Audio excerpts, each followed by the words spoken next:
Hey guys, Alex Sturgeon, HobbyTown HobbyPlex, and I am putting on some new bead locks onto my Team Associated Element RC Enduro, and I thought it'd be a perfect time to do a very quick how-to video. This time it's going to be how to put together a bead lock. It's going to be a two-parter. We're going to do the associated wheel first, and then we're going to do the cool SSD wheels that I got second. So, first things first, this is the original tire, the General Grabbers, and you can see I have my the middle of my bead lock. It's all weighted down. I like to put a little bit of weight in my wheels. So what we're going to try to do is shove this in here, and we're going to try to center it in the foam. So get that guy in there really good. Don't be afraid to get it all squished. It doesn't really matter because you can get to it afterwards. So what we're going for is we want to have it centered in the foam. I don't know if you guys can get that. There you go. So if it's off to one side, you try to move it over just a little bit. Try to get that foam centered as best you can so it fills up the entire tire, so that when the bead lock clamps down, the foam expands properly. So that looks pretty good. So here's the back of the Team Associated bead lock, and we're going to put him in there, and you can see that he's got the beads. We're going to make sure that it'll press down evenly. We're going to flip it over. We're going to take the front, and then with the anytime you have wheels that clamp together like this, you definitely want the spokes to match up, and so we're going to look down and make sure that they in fact do that. And then you can see that it's got the bead there, so we're just going to squeeze it together and make sure that we did it right. Looks pretty good. So what I'm going to do is start it without the hub in the back. It's the way I like to do it, and just star pattern it.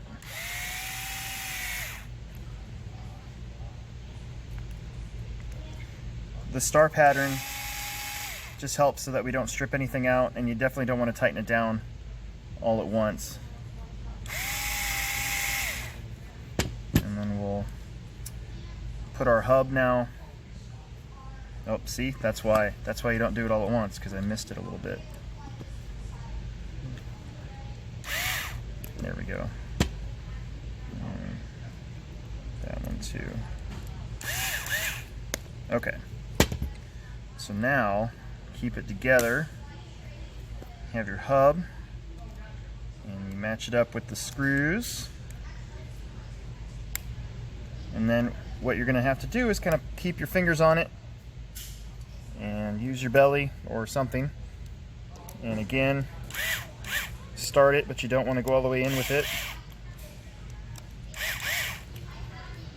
so that you have a hold of that hub. So now we're ready for the rest of the screws.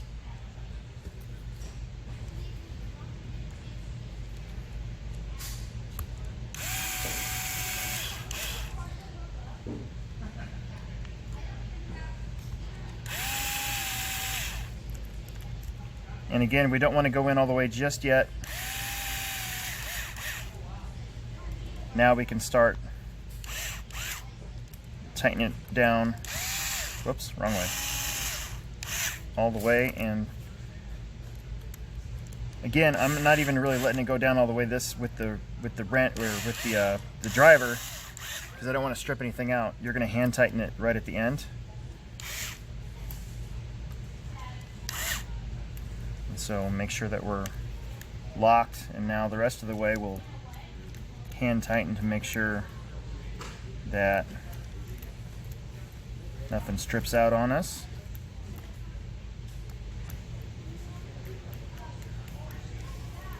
You want it nice and tight so that it keeps the bead lock, of course.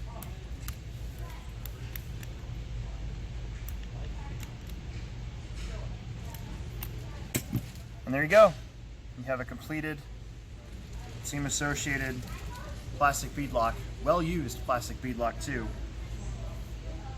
So up next we'll do the SST metal ones, and I'll show you how to do those. All right, part two. This time we're going to do SSD Assassin wheels that I just got for my cool truck. You can see I've already put one together. So I'm not going to bore you guys with how I got the ring inside of my two-stage foams, but I did have to cut out the foam a little bit and to hold it in place. So just a little inside baseball trick for you guys that I like to do. These wheels, of course, are weighted. All right, so front piece, we're just going to slide in there and make sure that it catches the entire bead. Obviously, these are aluminum wheels, and a little bit more money, so that everything's a little bit tighter, a little bit more snug of a fit, like it's supposed to be.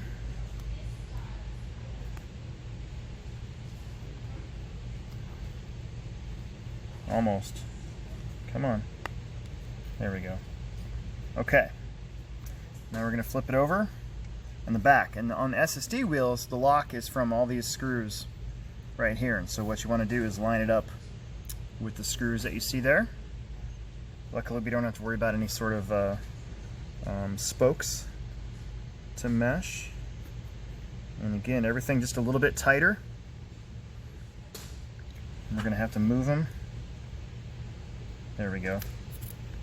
Okay, so now from the back, we're going to do this kind of the same deal that we did on the associated wheel, where we're just going to start them to hold them in place. Let's do them right here. So we're not going to go in all the way, and we're going to kind of go in a star pattern so that everything kind of comes together evenly without stripping anything. At this point, I kind of want to make sure that my bead is still in there, and so far so good. So we'll start on the other ones.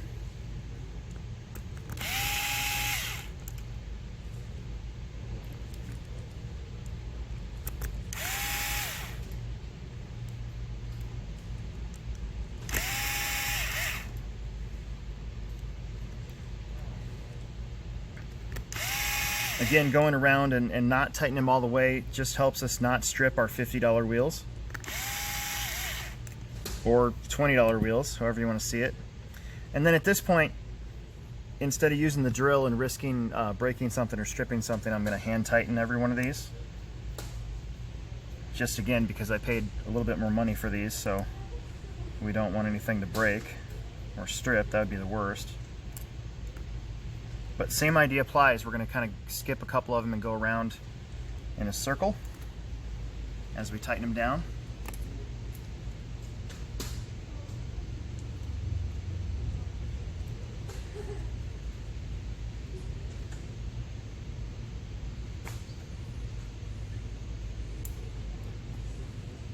Of course, hand tightening takes a little bit longer, but it's well worth it. Especially when we pay big money for these steel and aluminum bead locks. Good brands out there: SSD, Vanquish, RC 4-wheel drive. Pitbull's got some pretty rad wheels, Raceline wheels. Okay, so the bead lock part is done, and now all we got to worry about is the hub itself. And I have got aftermarket brass hubs, and we'll just plop them down. And from the other side, you should be able to line up the holes. If you guys can see that, there's the holes. And now we're going to do the same thing. We're going to hand tighten. Since it is brass, it's a little bit easier to strip out, so we got to be a little bit more careful with it. And we're still not going to go in all the way until we get the other ones around in place here.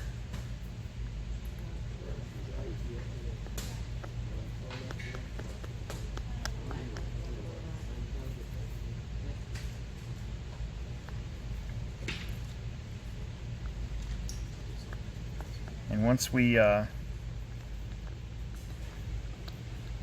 able to do that and really get it hand tightened, it's ready to go on the truck, as you can see here, and she's good to go.